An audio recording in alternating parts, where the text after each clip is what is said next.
Me llamo Delfina y tengo 73 años. Durante casi toda mi vida, la gente me conoció por mi delantal.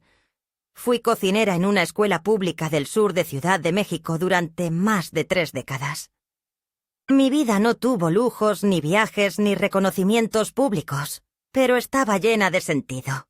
Cuando se es madre soltera en un país como este, una aprende a encontrar dignidad en lo sencillo, en tener siempre la lonchera llena, el uniforme limpio y una cama tibia para una hija que duerme tranquila. Mi hija se llama Nora, y durante muchos años creí que éramos como 2 ramas de un mismo árbol, torcidas por el viento pero fuertes por dentro. Su padre, Benito, se fue cuando Nora tenía apenas 9 meses. No lo juzgo. Éramos jóvenes, pobres, y él siempre soñó con otra vida, con otras ciudades. Lo vi marcharse con una maleta prestada y un beso en la frente, como si fuera a volver. No volvió. Me dolió, claro, pero no me rompió. Al contrario, me dio claridad. Desde ese día, cada decisión que tomé giró en torno a esa criatura que dormía en la cuna, mientras yo terminaba de lavar los trastes. Nora fue mi centro, mi motor, mi norte y mi razón. No importaba lo cansada que estuviera, ni lo poco que me alcanzara el dinero. Siempre hubo para sus útiles escolares, para el danzón de fin de año, para su primer brasier, para los zapatos de la preparatoria, para el vestido de graduación. Yo no me compraba nada para mí, pero ella siempre tenía lo que necesitaba, incluso cuando significaba pedir prestado, limpiar casas los fines de semana o vender pasteles en la colonia. Me volví experta en convertir la harina en orgullo. La vida no fue generosa en premios, pero me dio el consuelo de verla crecer sana, lista, hermosa. Tenía un carácter fuerte desde niña. A veces eso me preocupaba, porque hablaba con dureza, incluso conmigo, pero me decía a mí misma que era mejor así, que tenía que ser fuerte para abrirse camino. Recuerdo cuando la aceptaron en la universidad. Lloré todo el trayecto de regreso en el autobús, con el sobre en la mano y una sensación de triunfo que era más grande que el cansancio. Luego, cuando consiguió su primer trabajo en una agencia de publicidad, me mandó una foto con sus compañeras, todas con blazers, con esos cafés de vaso grande y sonrisa ensayada. Se le veía feliz. Yo la imprimí y la puse junto al refrigerador, donde antes estaba su dibujo de kinder. Las prioridades cambian, sí, pero el amor de una madre no se disuelve con los años, solo se vuelve más callado, más paciente. Durante años me mantuve al margen de su vida sin exigir nada. Cuando se mudó a un departamento elegante en la Roma, yo la ayudé a empacar sin decir una palabra sobre lo lejos que me parecía ese mundo. Cuando me pidió que cuidara de su perro mientras se iba a una convención en Cancún, lo hice con gusto, aunque tenía la cadera hecha trizas. Y cuando me pidió un préstamo para pagar la boda civil, le di lo poco que tenía ahorrado, sin condiciones. Lo devolveré en cuanto me paguen un bono, me dijo. Nunca lo devolvió, pero tampoco lo mencioné. Uno no da para que le regresen. Uno da porque quiere ver florecer. Así fui yo. Una mujer que puso tierra, agua, sol y silencio. Últimamente Nora se ha vuelto más distante. Dice que es el trabajo, que no tiene tiempo, que las cosas están difíciles. Pero yo siento otra cosa. Una especie de pudor, como si estuviera incómoda conmigo. Ya no me presenta como su mamá, sino como Delfina. En su tono hay algo que me punza, como si ya no supiera dónde colocarme en su vida.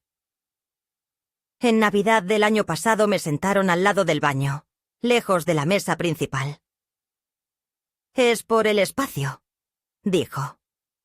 Yo sonreí y me serví ponche, aunque nadie me preguntó si quería repetir. No me quejé, no lloré. Solo observé, como he hecho toda mi vida, observando, entendiendo, callando. La semana pasada me llamó con entusiasmo. Iban a hacer una cena con gente muy importante, dijo. Empresarios, creativos, un cliente extranjero. Me pidió que fuera. No porque yo tuviera algo que aportar, claro, sino porque a la gente le gusta ver figuras familiares. Da calidez. Así dijo. Yo entendí. Era decorado. Pero acepté. Compré un vestido nuevo. Nada ostentoso, pero elegante. Me peiné en la estética de Doña Clara.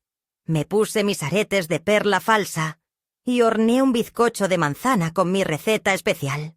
Lo envolví en celofán, le puse un moño y lo llevé como ofrenda, como tantas otras veces. Llegué puntual. Nadie abrió de inmediato.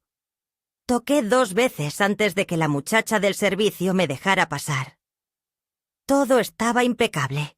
Música suave, copas alineadas, velas encendidas. Un olor a lavanda mezclado con algo que no supe identificar. Nora bajó de las escaleras con un vestido que no le había visto antes. Lucía joven, sofisticada, completamente ajena. Me abrazó sin mirarme mucho, con una sonrisa rápida. Me presentó a un grupo de personas como si yo fuera una anécdota. Ella es Delfina, una cocinera increíble, ya retirada. Me crió sola, ¿pueden creerlo? Reí con ellos, con esa risa automática que nace cuando una no sabe qué hacer con la vergüenza. No le digan mamá, añadió de pronto entre risas. Me incomoda un poco, ¿verdad, Delphi? Ahí fue. Ese fue el momento, el instante en que una palabra me dejó sin suelo. Incomoda. No me llamen mamá. Me incomoda. Nadie notó cómo se me apagó la sonrisa. Nadie se dio cuenta de cómo el bizcocho se resbaló un poco de mis manos. Me limité a sentir, como si me pareciera gracioso. Pero por dentro, todo el edificio que había construido comenzó a crujir. Y es que uno nunca imagina que llegará ese día. El día en que se vuelva innecesaria. No por la edad ni por la salud, sino por algo más cruel. Por vergüenza. Ese día llegó para mí en medio de copas caras y conversaciones ajenas. Y aunque nadie lo vio, yo lo sentí con cada célula de mi cuerpo.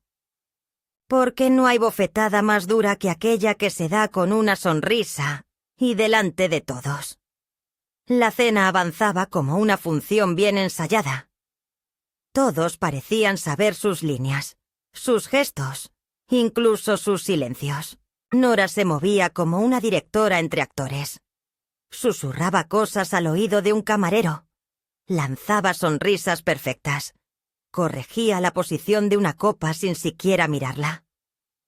Se notaba que había ensayado cada detalle para impresionar.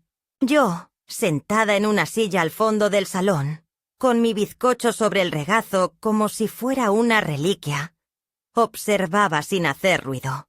No era la primera vez que me sentía extraña en una casa donde había cambiado pañales y leído cuentos antes de dormir. Pero esa noche había algo diferente. Más que distancia, sentía exclusión. La mesa principal estaba ocupada por 5 hombres trajeados y 2 mujeres de cabello planchado y mirada calculadora. Uno de ellos hablaba en inglés con acento extranjero, y Nora se reía con entusiasmo, forzando un acento que jamás había usado conmigo. Me sirvieron vino en una copa alta, pero nadie me preguntó si quería. El bizcocho aún seguía intacto, en su envoltorio, olvidado sobre la encimera. Pasé los dedos por el moño como si fuera una herida. No esperaba que lo sirvieran como postre estrella, pero al menos una mención. Un gesto de cortesía. Nada. Cuando intenté ofrecerlo, un camarero me dijo amablemente que ya había un menú establecido por el catering. Una señora de labios delgados se me acercó en un momento. ¿Usted es la señora... la mamá de Nora?, preguntó, aunque ya sabía la respuesta. Sí, soy Delfina, respondí con una sonrisa que me dolía en las comisuras. Ah, qué bien. Nora nos habló de usted. Dice que cocina muy rico. Lo dijo como quien comenta que una mascota sabe hacer trucos. ¿Todavía cocina?, insistió, como si fuera una curiosidad de museo. Asentí, sin añadir nada. Ya no tenía fuerzas para explicar que cocinar no era un hobby, que había sido la manera en que construí un mundo donde mi hija pudiera sentirse segura. En ese momento Nora pasó cerca, tomándome del brazo apenas un instante para susurrarme. No te preocupes si no te hablan mucho. Esta gente es muy... específica.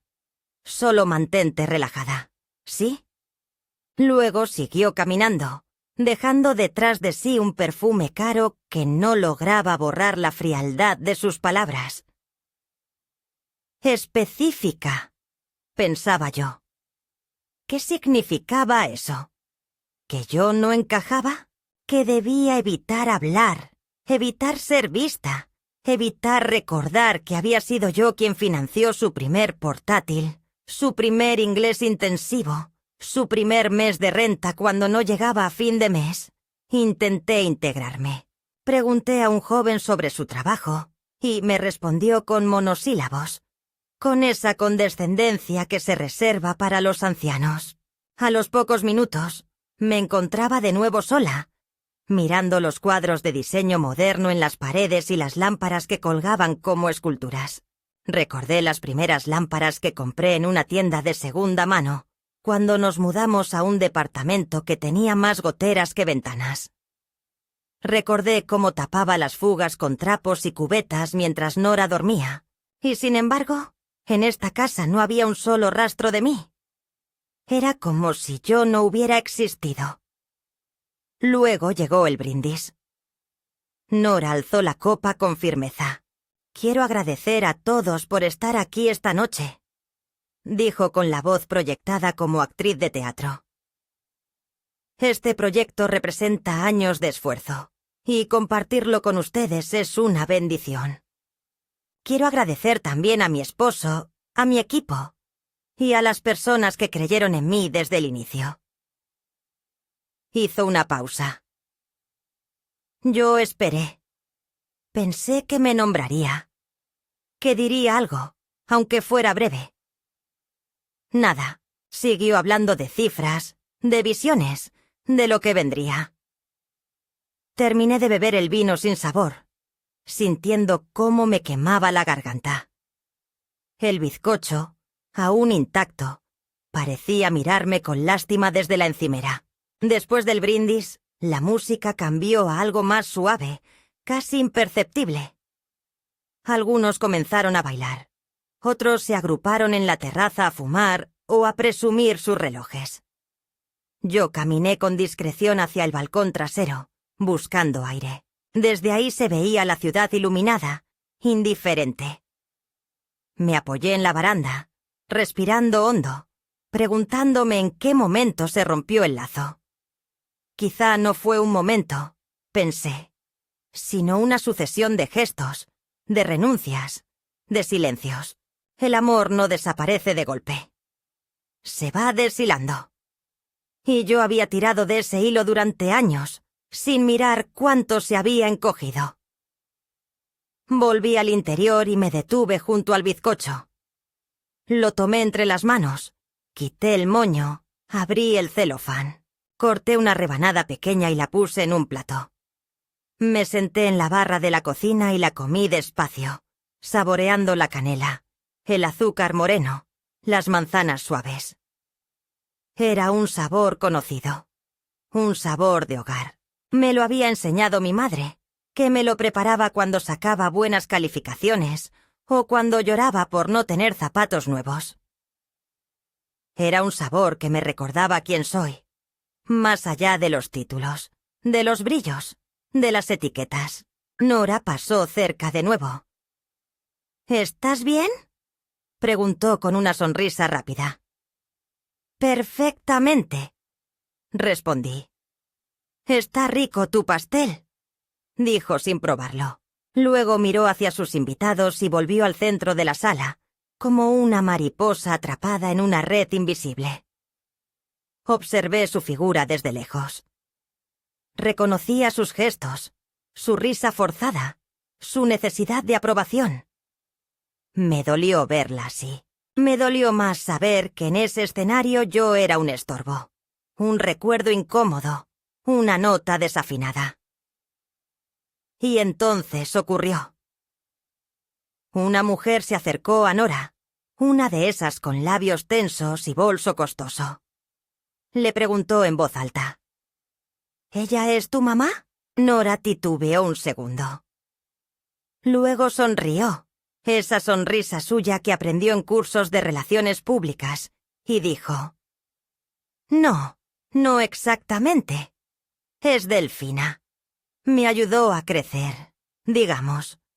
Como una figura materna, pero distinta. No me gusta decirle mamá. Me incomoda un poco. ¿Verdad que sí, Delphi? No pude hablar. Sentí una ola de calor subiéndome por el cuello, por la cara, por el pecho. Me miró con expectativa, como esperando que lo confirmara, que lo validara. Y lo hice. Asentí. Sonreí. Dije que sí con la cabeza. Y entonces supe que algo dentro de mí había cambiado para siempre. No fue enojo, ni rencor. Fue un reconocimiento.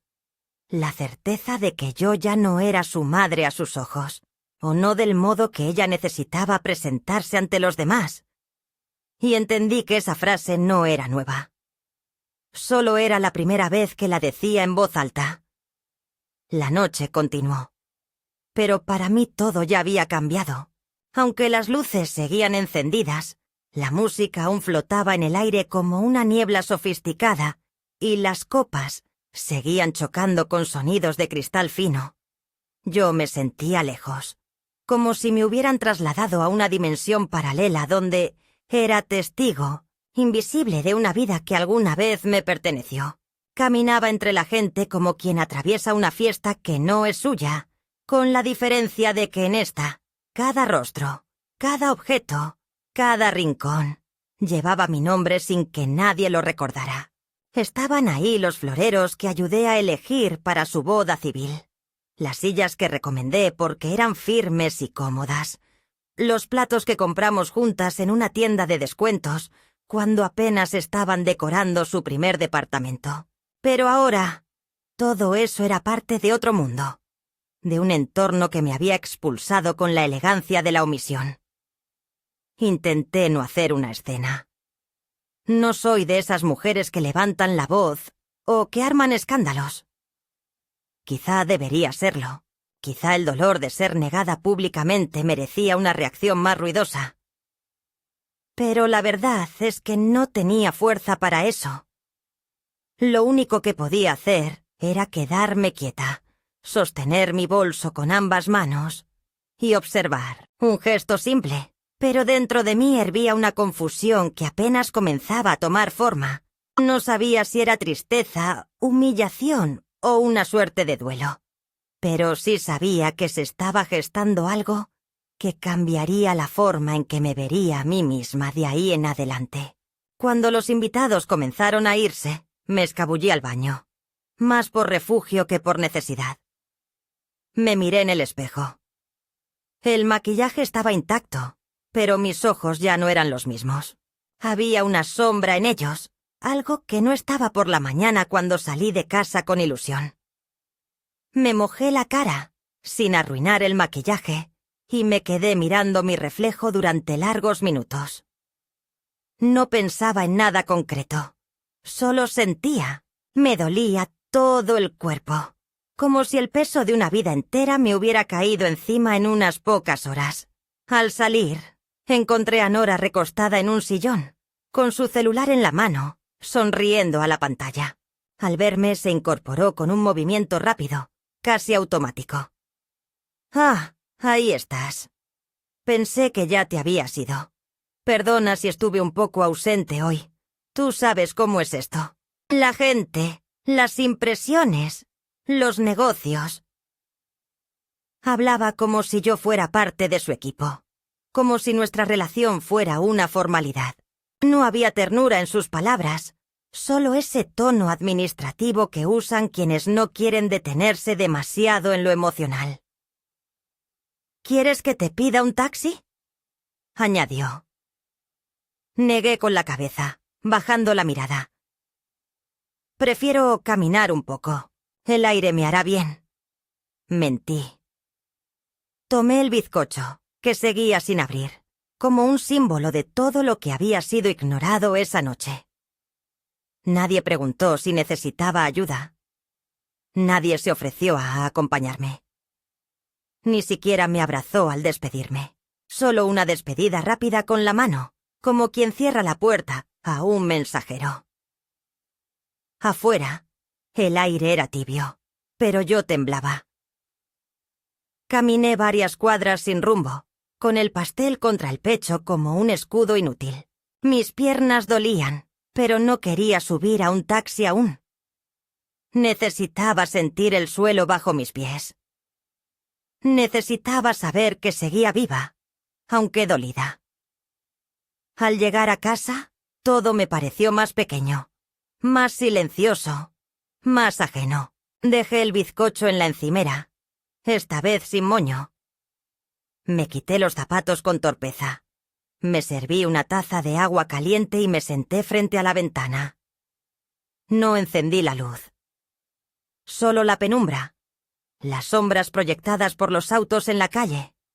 Y yo, ahí, en ese silencio, empecé a recordar cosas que había decidido olvidar. Las veces que me sentí excluida y no lo quise ver.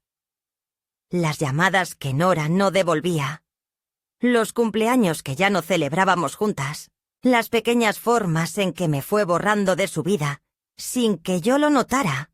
O peor, sin que quisiera notarlo. Recordé una conversación con mi vecina, Luisa, de hace unos años. Me dijo: «Tú la consientes demasiado, Delfina.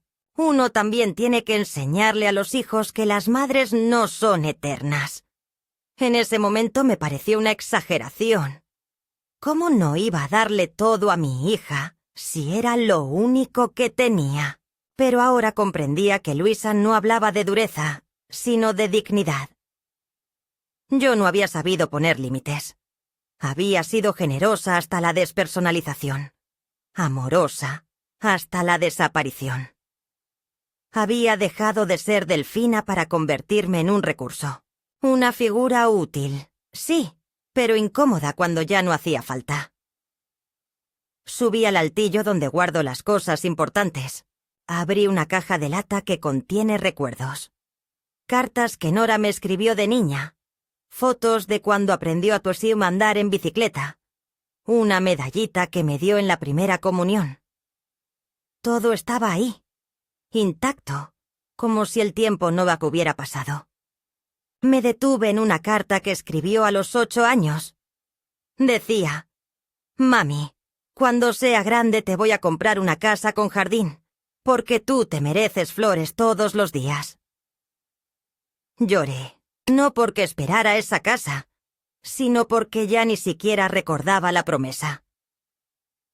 Y en ese olvido estaba la señal más clara de cuánto me había dejado atrás. El dolor fue creciendo con las horas. No era ira, no era resentimiento. Era otra cosa. Era una revelación. Comprendí que yo había construido mi identidad alrededor de ser madre, pero Nora había construido la suya alrededor de negarme. Y no como un acto de maldad, sino de conveniencia. Yo representaba todo lo que ella quería superar. La pobreza, la sencillez, la historia que no se menciona en las entrevistas. Me di cuenta, con una claridad que dolía, que ya no era parte de su narrativa. Y ese dolor no se calma con lágrimas, ni con discursos. Se queda. Se instala. Te cambia. Me acosté tarde, pero no dormí. Pasé la noche entera revisando papeles, pensando, dejando que la tristeza se asentara como una bruma. No quería tomar decisiones apresuradas. No quería actuar desde la herida. Pero sí necesitaba reconocer lo que había pasado, sin justificaciones, sin excusas. Y sobre todo, necesitaba dejar de esperar, porque uno envejece también por dentro cuando sigue esperando que el amor venga en formas conocidas. A veces, el amor se disfraza de ausencia. A veces, se va sin hacer ruido. A la mañana siguiente me desperté con los ojos hinchados y el corazón más pesado de lo que recordaba. Preparé café, no porque tuviera apetito, sino por costumbre. Puse una tostada en el plato, pero no la toqué. Solo la miré mientras el reloj marcaba los minutos con ese tic-tac que se siente como un susurro cruel. Abrí el celular. Ningún mensaje de Nora. Ninguna llamada. Ningún «llegaste bien». Nada. La noche anterior se había borrado como se borran los recuerdos vergonzosos. De forma voluntaria, premeditada. Yo no existía en su balance. Había sido eliminada de la ecuación con la frialdad con la que se borran líneas de un currículo. Fue entonces cuando decidí que ya no podía seguir así. No podía seguir esperando migajas de afecto. No podía seguir defendiendo a quien me negaba. Y sobre todo, no podía seguir viviendo como si no importara. ¿Por qué importó?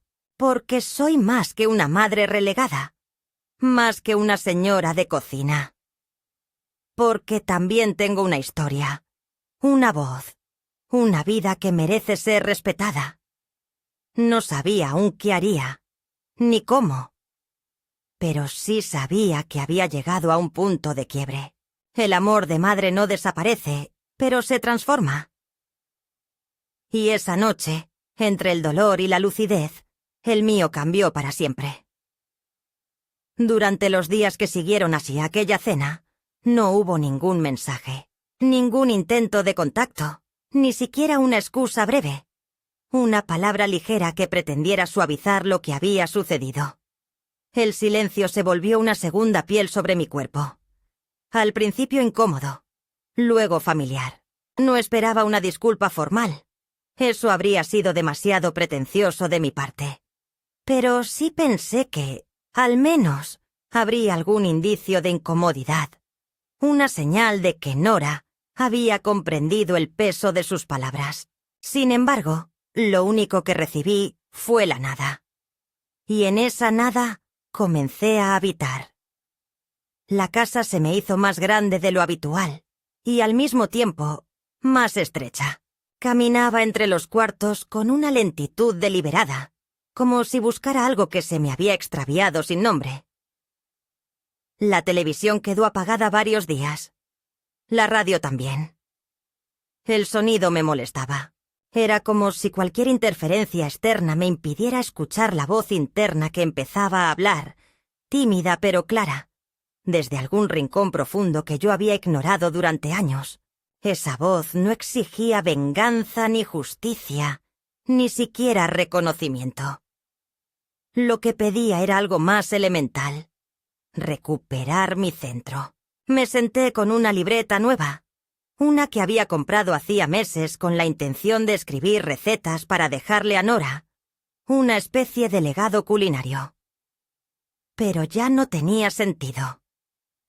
En cambio, comencé a escribir mi historia, no para que alguien la leyera, sino para ordenarla, para entender en qué momento dejé de ser persona y me convertí en función.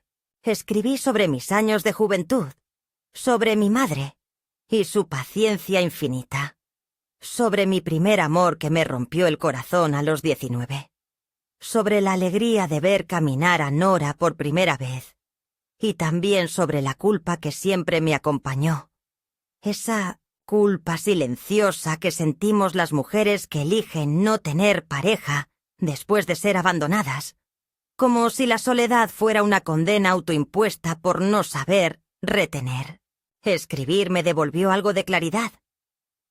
Me permitió entender que durante todos estos años yo había vivido bajo la idea equivocada de que el sacrificio silencioso es la forma más pura de amor. Pero el silencio, cuando es prolongado, se transforma en desaparición. Me volví invisible porque creí que era noble hacerlo, porque pensé que Nora lo necesitaba, porque nadie me enseñó a pedir. Nadie me dijo que también era válido decir: aquí estoy, esto me duele, te necesito cerca. Yo solo sabía dar. Dar tiempo, dar dinero, dar apoyo, dar comprensión. Incluso cuando no se me pedía, incluso cuando ya no era bien recibido. Porque pensaba que esa era mi forma de existir. Y ahora, al ver todo eso con distancia, no podía evitar sentirme traicionada, pero también responsable. No por lo que Nora había hecho, sino por lo que yo había permitido. Una mañana, mientras regaba las plantas del pequeño balcón, vi pasar a mi vecina Karina.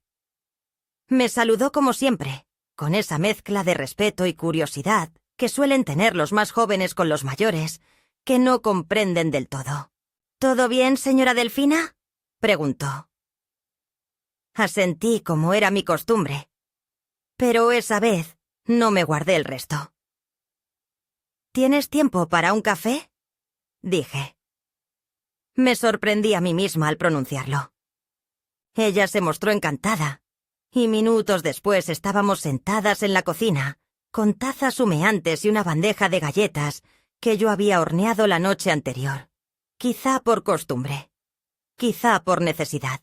Hablamos de muchas cosas, de sus estudios, de sus padres que vivían en Puebla, de lo difícil que era pagar la renta sola.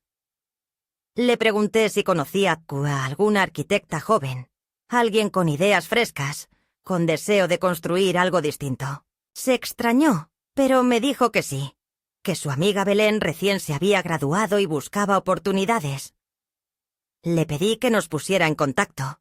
No le di más detalles, no porque tuviera un plan definido, sino porque aún estaba germinando dentro de mí la semilla de lo que vendría. Esa noche no pude dormir. No de tristeza, sino de anticipación. Algo se estaba moviendo en mi interior, algo que no era rabia, sino determinación. Y entonces recordé un documento que había guardado en una caja fuerte del banco. El terreno, ese pedazo de tierra que compré hace más de 30 años, en una zona que entonces era polvorienta y sin futuro, pero que hoy se había convertido en un corredor de cafés orgánicos, tiendas veganas y parques con nombres en inglés. Lo había comprado con parte del dinero de una herencia pequeña de mi padre, sin decirle a nadie. Era mi única inversión real, y la había olvidado como se olvidan los sueños que parecen demasiado lejanos. Pero ahora, ese olvido se convertía en oportunidad. Al día siguiente, fui al banco. Pedí acceso a la caja, abrí los papeles, los revisé. El terreno seguía a mi nombre, sin deudas, sin complicaciones. Pedí una copia certificada del título. Salí a la calle con el corazón latiéndome en las sienes. Caminé hasta la estación de metro, tomé dirección centro y me bajé cerca de un despacho de abogados del que había oído hablar por la radio. No sabía qué iba a decir, pero al entrar, todo fluyó. Pregunté por asesoría sobre desarrollo social con propiedad privada. Una secretaria me entregó folletos. Me pasó con una asesora amable que me explicó mis derechos, mis opciones, mis posibilidades. No tomé ninguna decisión aún. Solo escuché, anoté, abrí una puerta que hasta entonces había mantenido cerrada. Días después conocí a Belén. Joven, entusiasta, con ojos brillantes y una libreta llena de dibujos. Le conté que tenía un terreno, que quería hacer algo para mujeres mayores, algo que diera sentido, algo que me hiciera sentir útil de nuevo. No sabía cómo llamarlo ni cómo funcionaría, pero sí sabía que debía tener cocina. No una cocina comercial, aclaré. Una cocina de verdad, con mesa de madera grande, con ventanas, con olor a pan recién horneado. Belén me escuchó como si hablara de un templo. Me hizo preguntas, me mostró esbozos, me llevó a ver otros espacios. En pocas semanas teníamos un proyecto básico. Un centro de cocina comunitaria para mujeres mayores. Un lugar donde compartir saberes, preparar alimentos, vender productos locales, enseñar a jóvenes. Un lugar donde las que fuimos madres, abuelas, cocineras, invisibles, pudiéramos ser protagonistas. Firmé los papeles, invertí el terreno, abrí una cuenta conjunta con el proyecto. Llamé a Karina y le conté. Ella se emocionó. Prometió ayudarme con redes sociales, con difusión, con talleres. Empezamos a organizar una jornada de presentación. Nada grande, solo una reunión con vecinas, un cartel sencillo, café de olla y pan de elote. Las obras comenzarían en 2 meses. Había mucho por hacer, pero por primera vez en años no me sentía cansada. Me sentía viva. No se lo conté a Nora, no porque quisiera ocultarlo, sino porque, sinceramente, ya no sentía la necesidad de su aprobación. Y eso fue lo más revelador. Me di cuenta de que durante toda mi vida había esperado que me viera, que me nombrara, que me reconociera, y ahora, por fin, entendía que el verdadero reconocimiento empieza por una misma. No necesitaba su mirada para existir. No necesitaba ser mamá de nadie para tener valor. Esa noche, escribí en mi libreta una frase que había leído de joven y que solo ahora entendía. Uno no se completa en el reflejo de otros. Se construye en la raíz de su propio silencio. Me acosté con una calma profunda. Afuera, la ciudad seguía con su ritmo. Pero en mi interior, algo se había aquietado. La herida seguía ahí. Sí, pero ya no mandaba. Ahora había una decisión. Y en esa decisión comenzaba una nueva historia. La mía. El día que comenzaron las obras en el terreno, me desperté antes del amanecer. No porque tuviera que hacerlo, sino porque la emoción me lo impedía. Preparé café con canela, como lo hacía mi madre en las mañanas frías, y salí al balcón envuelta en mi chal favorito. La calle aún dormía, pero en mí no había ni rastro de sueño. Había algo eléctrico en mi cuerpo. Una corriente cálida que no sentía desde hacía décadas. Me senté con la taza entre las manos, y por primera vez en mucho tiempo, sonreí sin motivo, sin disimulo, sin tener que justificarlo ante nadie. Cuando llegué al terreno, ya había 2 hombres marcando con estacas las esquinas del futuro edificio. Belén apareció poco después, con su casco blanco y planos en una carpeta. Me abrazó sin palabras, y juntas caminamos el perímetro. Aquí irá la cocina principal, me dijo señalando con una vara de madera.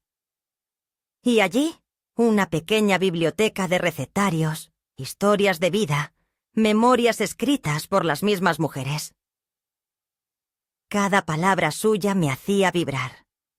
Yo no era arquitecta, ni ingeniera, ni empresaria. Pero entendía el valor de lo que estábamos levantando. No era solo un edificio. Era un acto de afirmación. Una declaración de que aún teníamos algo que ofrecer. Que no estábamos de sobra.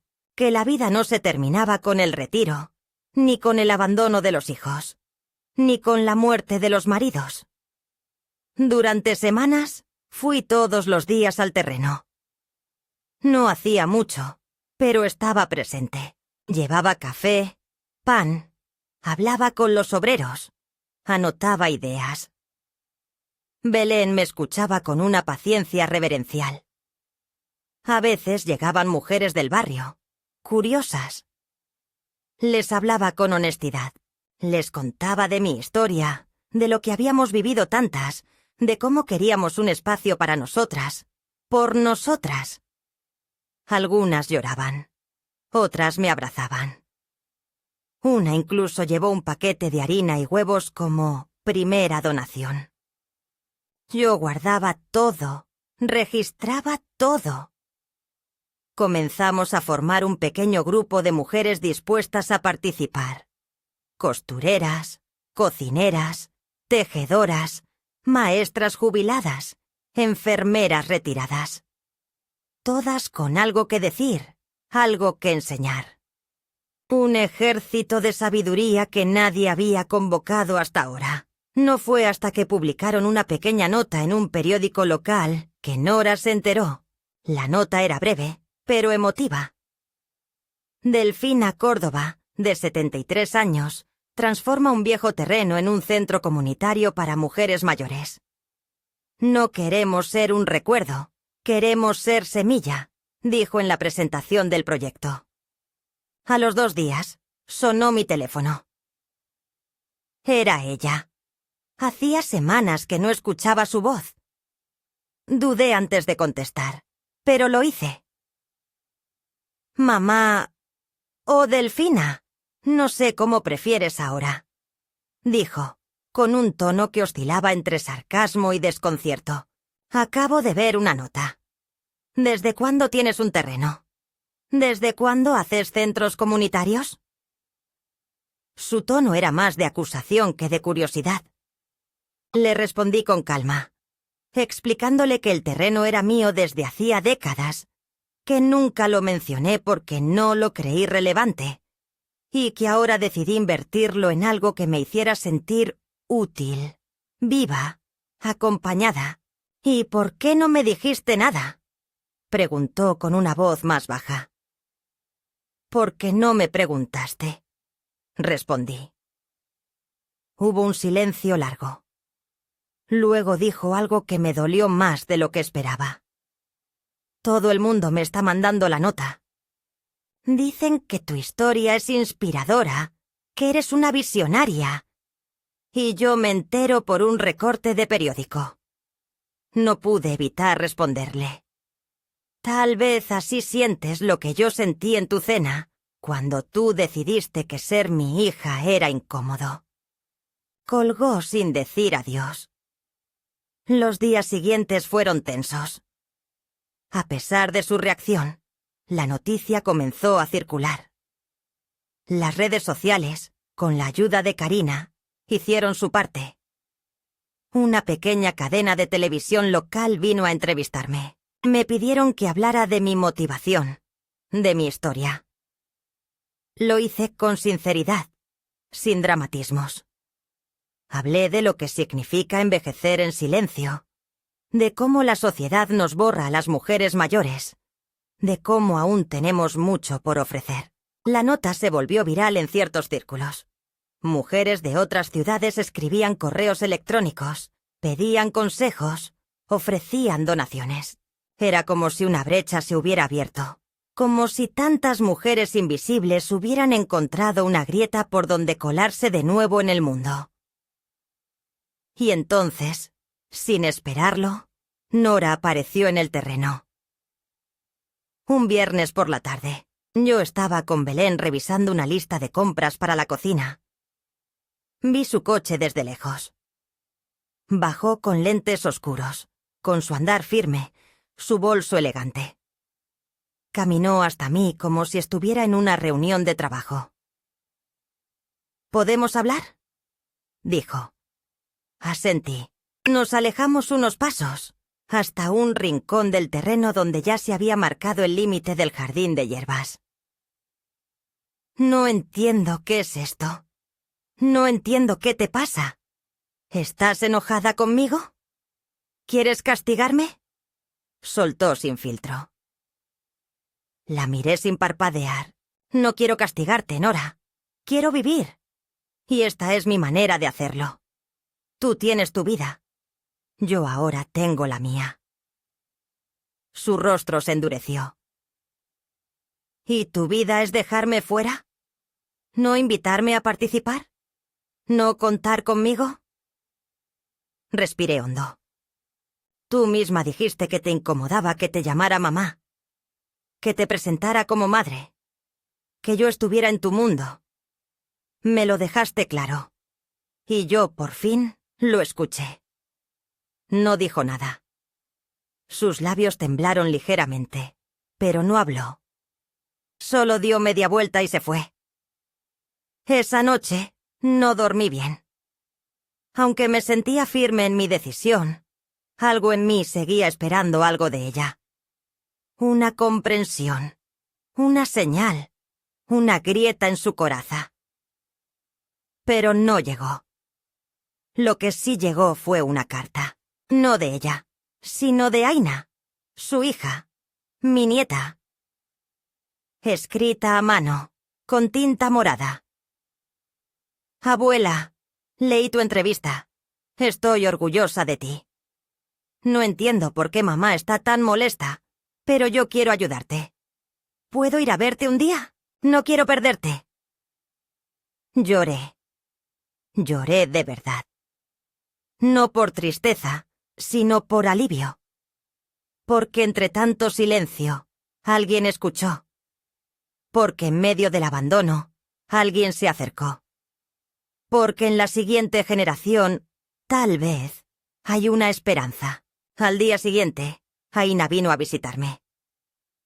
Pasamos la tarde hablando, horneando pan, viendo fotos. Me hizo preguntas sobre mi infancia, sobre cómo era Nora de niña, sobre qué me gustaba hacer. Yo respondí todo, sin rencor, sin agenda, solo con amor. Al irse, me abrazó con fuerza.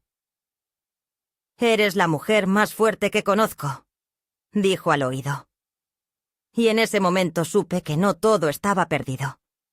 Que a veces la herencia no se transmite en dinero, ni en apellidos, sino en ejemplo. El centro seguía tomando forma. Las paredes se levantaban. Las mujeres llegaban. Las historias se contaban. Y yo, en medio de todo eso, sentía que por fin había vuelto a casa. La inauguración del centro fue una tarde de marzo. Justo después de una tormenta inesperada que dejó el aire limpio, con olor a tierra mojada y cielo despejado. Las mujeres comenzaron a llegar desde temprano, algunas con delantales floridos, otras con canastos de pan, tarros de mermelada casera o botellas de agua de sabores que prepararon para compartir. Belén llegó con los planos finales enmarcados como recuerdo y una sonrisa nerviosa que se le notaba en los dedos. Le temblaban al colocar las servilletas. Karina trajo su cámara, se ofreció a hacer un pequeño video para difundir en redes, y Aina, mi Aina querida, apareció cargando una caja de vasos compostables, diciendo que no podía faltar. Fue ella quien escribió a mano el cartel que colgamos en la entrada. Centro de Sabores y Memorias, un lugar donde la edad se sirve caliente. Yo había preparado una olla de café con canela, como símbolo, como raíz, como bienvenida. Llevaba puesto un vestido que hacía años no usaba, uno color vino que Nora me regaló cuando todavía me abrazaba con los dos brazos. Me miré al espejo antes de salir y pensé en lo mucho que había cambiado mi rostro. No por el paso del tiempo, sino por lo que había aprendido. Ya no tenía esa expresión de espera infinita que me acompañó tantos años. Ahora había algo más firme en mis mejillas, en mi barbilla, en mi frente. No dureza, sino convicción. Me sentía completa. No perfecta, no intocable, pero sí completa. Como una receta que ya no necesita correcciones. La primera hora fue una sucesión de abrazos, historias, risas, lágrimas contenidas. Mujeres que no se conocían compartían anécdotas sobre hijos ingratos, vecinas que ayudaban, dolores crónicos, sueños truncados, recetas heredadas, olvidos crueles. La cocina se llenó de aromas y de palabras. Era como si cada una hubiese traído su propio capítulo de un libro común. Las paredes aún olían a yeso fresco, pero ya se sentía hogar. Todo iba bien, hasta que la vi. Nora llegó casi al anochecer, cuando el sol se escondía detrás de los edificios y las luces cálidas del centro comenzaban a encenderse como farolitos silenciosos. Venía sola, sin su esposo, sin Aina, sin esa actitud de superioridad con la que solía moverse. Caminaba despacio, con una carpeta negra en la mano, vestida de oficina, con el cabello recogido de forma apresurada. La vi dudar antes de entrar. Vi cómo apretaba los labios, cómo respiraba hondo, cómo se detenía frente al cartel como si leyera algo que no comprendía del todo. Me acerqué a ella sin prisa. Le ofrecí una taza de café. No lo tomó. ¿Podemos hablar?, me dijo, igual que la última vez. Pero esta vez, por favor, escúchame sin interrumpir. Asentí. Nos alejamos un poco del grupo. Fuimos hacia la zona del jardín de hierbas donde habíamos colocado un par de bancos rústicos. Se sentó con la espalda recta. Apoyó la carpeta sobre las rodillas, pero no la abrió. Tardó varios segundos en comenzar y en tu hablar. Yo no la presioné. Miré el cielo. Respiré hondo. Estaba lista para todo. Leí todo lo que han publicado sobre ti. Empezó. Te volviste una especie de figura emblemática. Hay mujeres que te citan, que comparten tus frases. Y en mi trabajo, eso es... bueno, complicado, porque a cada lugar que voy, alguien me pregunta por ti. Y no sé qué decir. No sé cómo explicarlo. ¿Qué es lo que te molesta, Nora?, pregunté sin dureza. ¿Que haya hecho algo sin pedirte permiso? No, dijo ella con los ojos clavados en sus manos. Me molesta que lo hayas hecho sin mí, que me hayas borrado de tu historia, que ahora todo el mundo crea que creciste sola, que nadie sepa que yo también estuve ahí. Me sorprendió. Nora, dije con calma, tú estuviste ahí porque yo te llevé en brazos. Porque yo limpié tus lágrimas, tus vómitos, tus errores.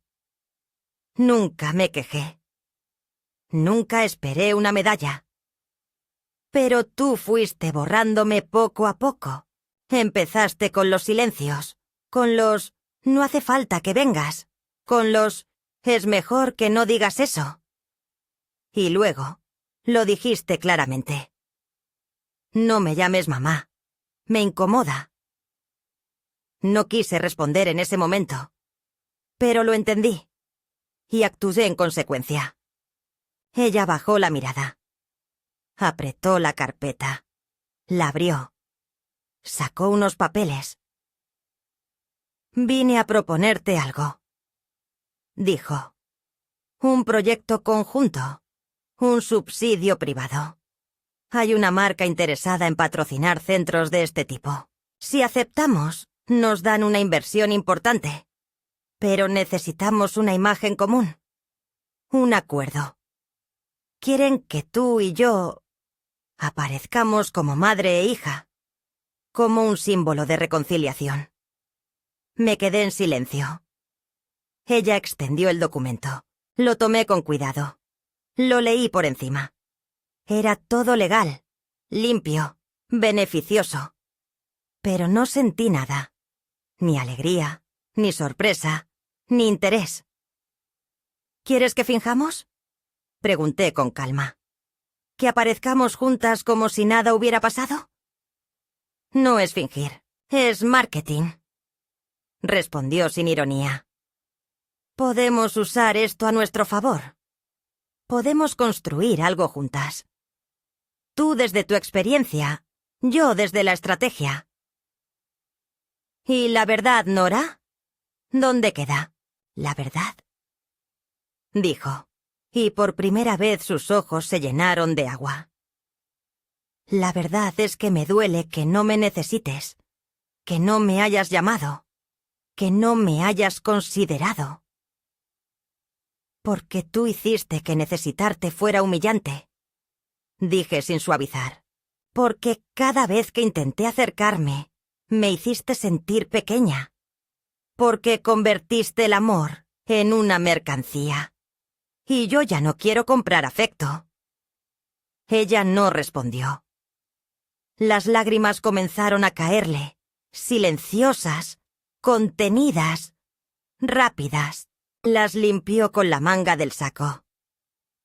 Aina te quiere mucho, dijo. Habla de ti todo el tiempo. Yo no sé cómo acercarme. Siento que la perdí. Siento que las perdí a las dos. Me acerqué. Le tomé la mano. No te perdimos, Nora, pero necesitas entender que no soy una pieza de ajedrez en tu tablero. No soy una figura decorativa para tus eventos. Soy una mujer completa. Herida, sí, pero no rota. Y esta vez no pienso desaparecer para hacerte espacio. Ella asintió. No dijo más. Nos quedamos en silencio varios minutos. Luego se levantó, tomó la carpeta, la guardó. Antes de irse, se giró. Si algún día quieres que venga a ayudarte con algo, no dudes en llamarme. Lo haré, dije. Y lo decía en serio, pero ya no desde la espera, ya no desde la necesidad. Lo haría solo si nacía del amor, no de la obligación. La vi marcharse. No sentí alivio ni tristeza, solo paz. Esa noche el centro brillaba con su propia luz. Las mujeres cantaban, reían, compartían pan. Aina servía café. Belén tomaba fotos. Yo me senté en una esquina, con una taza entre las manos, observando todo como una espectadora agradecida. Y comprendí algo que había intuido por años, pero que solo ahora se hacía claro. No todas las batallas se ganan con gritos. Algunas se ganan con silencio firme, con amor propio, con la decisión de no mendigar lo que debería ser incondicional. Y en ese momento, sin necesidad de pronunciarlo, supe que había encontrado mi lugar. No porque alguien me lo diera, sino porque yo lo construí con mis propias manos. Han pasado 8 meses desde aquella noche. 8 meses desde que mi hija me miró con lágrimas por primera vez, sin exigencias ni justificaciones, y desde que yo supe, sin decirlo, que ya no esperaba nada. La vida en el centro fluye con un ritmo propio, como una canción antigua que se redescubre cada día. Las mujeres vienen y van, traen sus panes, sus moles, sus secretos. Algunas han empezado a escribir sus propias recetas, otras dan clases de bordado o de memoria emocional. Yo sigo presente, no como jefa, ni como fundadora, sino como compañera. A veces horneo pan de elote y lo reparto en trozos desiguales. Otras veces me siento junto a alguien que llora sin necesidad de palabras. He aprendido que a veces el consuelo está en la presencia, no en los consejos. Y esa lección, quizá, es la mayor herencia que puedo dejar. Aina viene cada sábado. Ayuda en la cocina, entrevista a las mujeres, graba pequeños videos que luego edita y sube a Internet. Dice que quiere estudiar sociología o antropología, pero que, por ahora, este lugar le enseña más que cualquier aula. A veces la escucho hablar con otras jóvenes y me sorprende la firmeza con que defiende la dignidad de las mujeres mayores. Mi abuela no es una anciana, es una raíz viva, dijo una vez. Lloré en silencio tras una puerta. No por tristeza, sino porque comprendí que, aunque mi hija no pudo decirlo, su hija sí lo vio. Y eso basta. Nora no ha vuelto al centro. Nos escribimos de vez en cuando. Correos breves, respetuosos. Un cumpleaños, una consulta de salud, una foto de Aina. Ya no hay recriminaciones, pero tampoco hay cercanía. La herida no está abierta, pero tampoco cerró del todo. Y está bien, no todo vínculo se restaura. Algunos se transforman, otros se enfrían. Lo importante es que ya no me quema. Ya no vivo a la espera de su voz. Puedo recordarla sin que me duela. Puedo nombrarla sin que me tiemble la mano. Y eso, para mí, es libertad. Hace unos días me invitaron a una charla en una universidad. Querían que hablara del proyecto, de cómo una mujer de más de 70 años decidió comenzar de nuevo. Me senté frente a jóvenes atentos, algunos con la mirada tibia, otros con el gesto de quien aún no comprende del todo por qué alguien como yo tiene algo que decir. Les conté mi propia historia. No edulcoré nada. Hablé del abandono, de la negación, del silencio. Y también del día en que entendí que el amor que no se pide también se puede reconstruir. Pero desde otro lugar. Les dije, ustedes creen que nosotras llegamos tarde. Pero a veces, la vida comienza cuando por fin dejamos de pedir permiso para existir.